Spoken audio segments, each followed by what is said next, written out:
All right, tell us what you guys did. Or read us the problem first, and then tell us what you guys did. Okay, so a 0.5 kg car is pushed against the spring and released. The spring propels the car along the surface as shown, assuming no friction. How fast is the car moving? If the car has rusty bearings and loses 40% of its energy, how fast will it be moving? So there's two parts to this. It's how fast it's moving if there's no friction. And then the second part says, well, let's assume that there's some friction and it loses 40% of its energy to the thermal, right? So there's two parts to this. All right? So tell us about the first part. Okay. So the first part we found the elastic and then we found the kinetic. We just pulled the numbers. Yeah.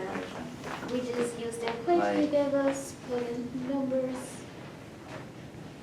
And we found like a velocity, and then we have plugged that in on the other one, so we can find the velocity after it lost like a 40%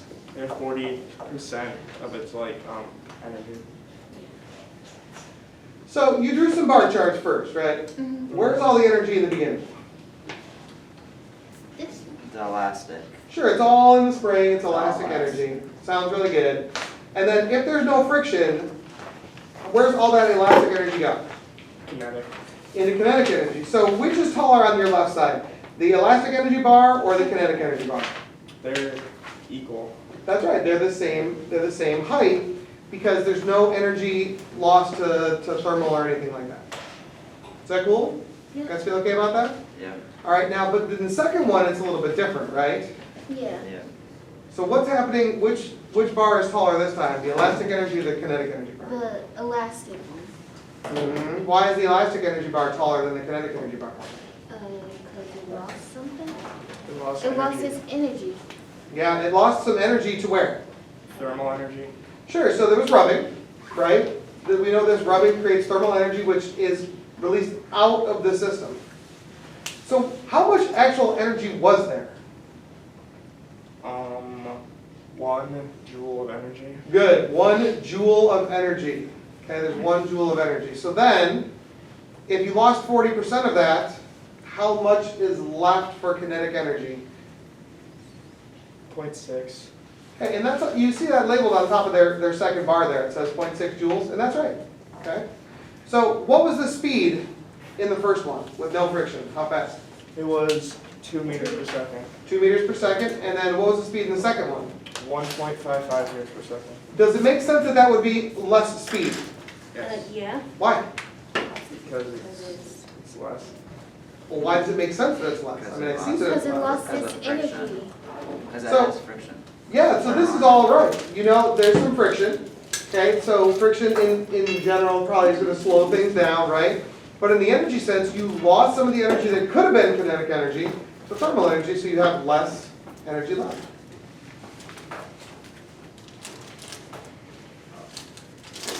I think that sounds great. What do you guys think about that one? Yeah. Is that good? All right. That's it. Let's look at the next one.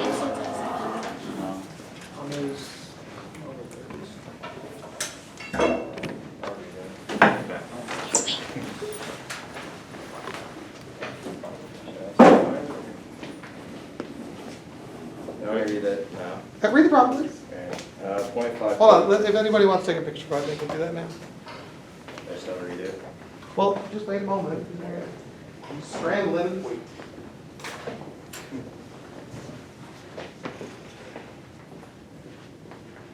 Make it fun.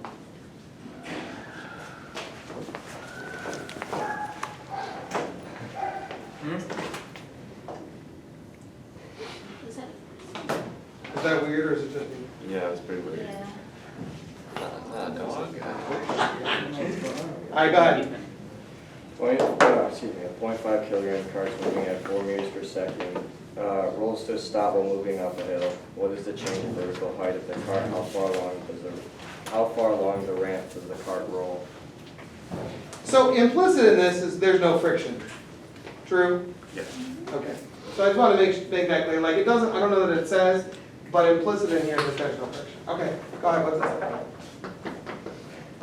We start started off with kinetic energy and ended off with gravitational energy. We have a height of 4, and we found the height of 4 on the equation. Give me time. You want to present this, Andrew? Go ahead, go ahead. So, start again. Okay. So you started off with Kinetic. all kinetic energy. All Yes. kinetic. How much? 4. If we count 4. 4 joules. 4 Yes. joules of kinetic energy. Yeah. Okay. How did you get 4 joules? We did the half times 0.5 times 16. What's 16? That was the velocity squared. Okay, so it tells you the speed is 4 meters per second, right? Yes. Oh, I keep forgetting to do something. Sorry. I didn't do it this morning, and then I didn't do it at lunch. Ugh. I'm sorry. I totally distracted everybody. Let's start again. So 1/2 mv squared. So 1/2, 0.5, 4 is your speed, 4 squared is 16. So you calculated that your total amount of energy, which is all kinetic, Is 4 joules. is 4 joules. Okay. So in the beginning, you have 4 joules of kinetic energy. I will buy that. Okay. What happens to all that energy? It gets turned into gravitational energy. That's right. Yes. Okay. So we plugged it in. We used the gravitational formula, but we had it equal to 4. So we did 4 equals 0.5 times 10, which is the G field strength, and then times h, because we didn't know the height. And then we just do the equation. So it'd be 0.5 times 10 is 5, and then you divide both sides by 5, and then h would equal, in the end, it'd equal 0.8 meters. 0.8 meters. Yes, Okay. height is 0.8 meters. So let's relabel your diagram up at the very top, because it doesn't make any sense.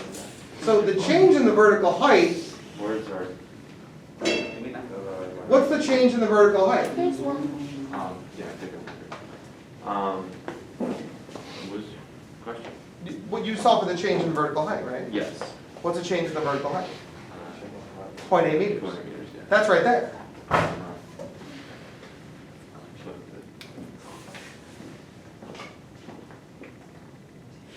It'll work against that one. There you go. That was classic. All right, so this looks good now, right? Yes. The change in the vertical height is 0.8 meters. Yes. I will buy that. Now, the second part of the question says, how far along the ramp does it actually travel, correct? Yes. So we know that the vertical change was 0.8. Uh-huh. How are we going to figure out how far along the ramp it travels? You would need to know 2 sides in order to use a Pythagorean theorem. 30, 60, 90. So what do we know about a 30, 60, 90 triangle? Because if you look at your picture, it shows you the ramp makes a 30-degree angle. What do you know about a 30, 60, 90 triangle?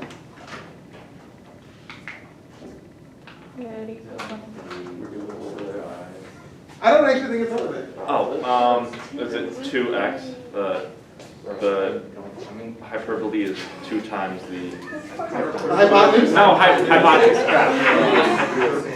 Oh, you mean Long the, H word. you mean the hippopotamus? Yeah, Yes. long The H word. hippopotamus is, Times 2.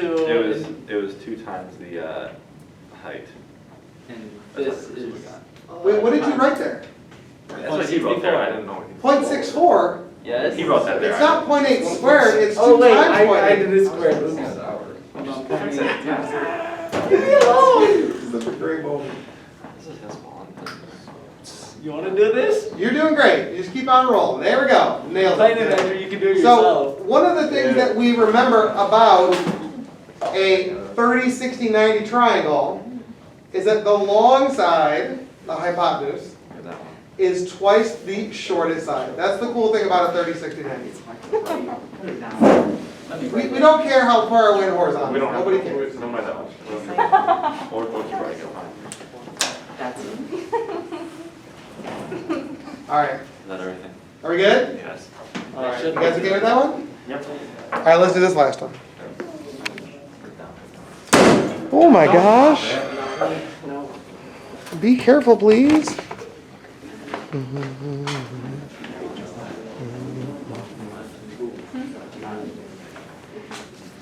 Oh, You guys.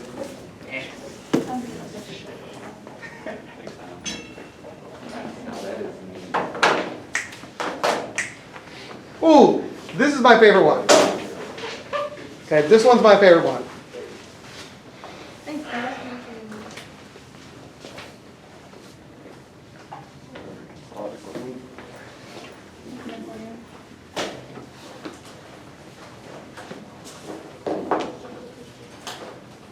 All right, Sarah, what's it say? A 0.5 kg car is propelled through a loop by a compressed spring as shown. If at the top of the loop, the car is moving at 1 miles per second, how high is the loop? Okay. Is that my tip? Is that my tip? So we have this car, it's pushed back against the spring. They let it go, it goes forward, it goes through the loop at the top, and at the top it has some height and it's moving, right? And so it's moving at 1 meters per second. So what's the energy situation at the beginning? Elastic. All elastic, it's all in the spring, right? Okay, that sounds good to me. And then what's the situation at the top of the loop? It's like all gravitational, or like almost all gravitational. So it is moving, so there's some kinetic, but it is up off the low height, so it's both some gravitational and some kinetic. True? Layla, stop doing that. Okay? You guys with me on that? All right. So how much energy did you start with? 2.25. It's 2.25 joules. How did you find that? That is correct. How did you figure that out? Like doing a half kx squared just to find it. Perfect, right? So they're using 1/2 kx squared, where k is the spring constant, x is the compression distance. Nailed that. So 2.25 joules. And I like that they labeled the purple, I like that they labeled the purple bar there. You see they put the little 2.25 above it? Is that cool? Now, you know you have a total of 2.25, so you have to keep track of all of it.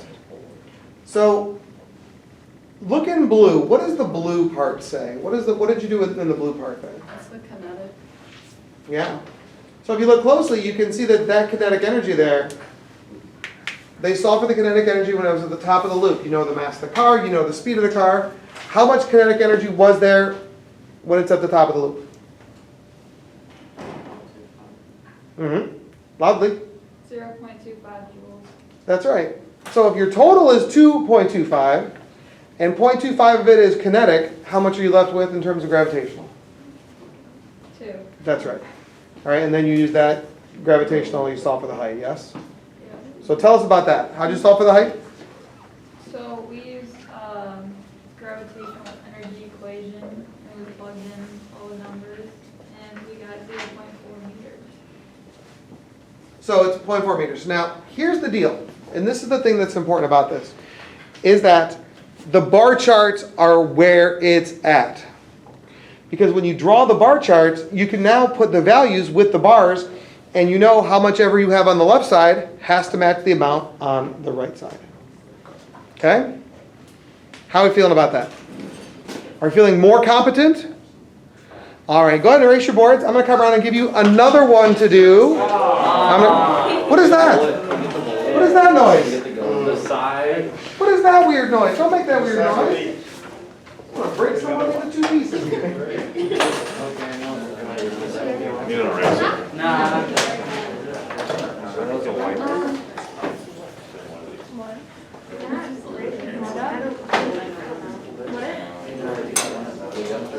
I don't know the difference because I never had those. Why don't you guys try to do something? Why don't you guys try to do something?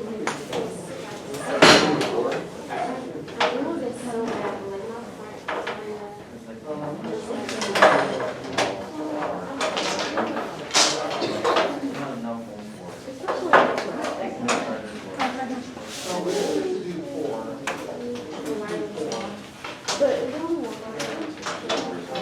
What you need to know is that the energy change that happens here, I wish you could gave us so the change in energy, which is the thermal energy. I don't like the blue. I like the I think it's that by force, Because that's it multiplied. But is it, But is it like friction and how far friction? into the wood, so calculate thermal energy. It just says You'll have everything. 5%. How fast is it? And then if it wants another. All right, let's do it again. Mr. Paddock. Yes, ma'am. Somebody applied this on March, so I think that There is a, I don't like those colors. and yes, you can go to the front one. Well, there might be some pink on the front. So let me show you how much we do. I haven't opened any of them, I'm still sitting on some. I've not opened a single textbook. We don't need to do I don't think I've opened. Here's the thing. The only class I took from the textbook for often was You take the frictional force times the sine. Is that cool? Yeah. So it says the distance of the slide is 0.8. Yeah, I Is that can cool? go town. So you'll need to. Thank you. All right, let me see, are you dancing? We have a very strict no dancing policy here. Very strict no dancing policy.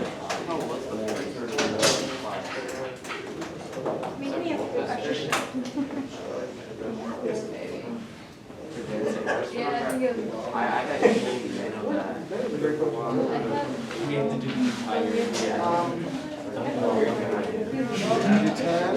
All right, so you guys do.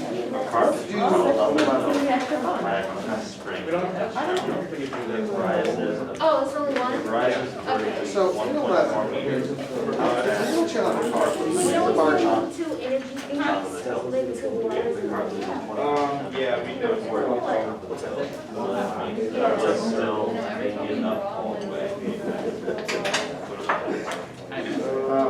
Fine. Yes, that's years of practice. So what's interesting about this is basically our blanket. The only thing is, right? And so it says it's moving at a constant speed, true?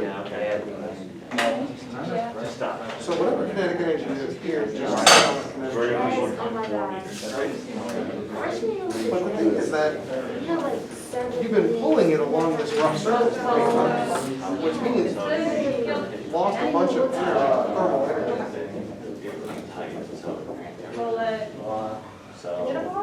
Now, how do you calculate thermal energy? Well, calculate the thermal energy. Take frictional force times the slide distance. Okay. Now, we haven't talked about that. We were gonna do a thing on this, switch up.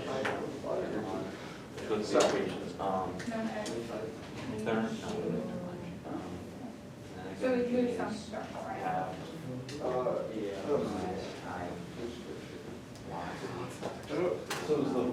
Velocity squared I.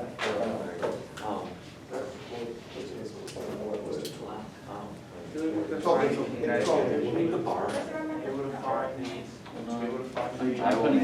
I'm putting in all the, So what I like about I'll this, make a bar chart. we need all the Put it data. all in. Yeah, they are the same color, so if you want to just here. is that people that have this energy, Oh, no. So I just meant this one. So there's no. I just meant like in our system. Yeah. it starts on the ground down below. There's no gravitation, no kinetic, no electric. Here, it's up, right?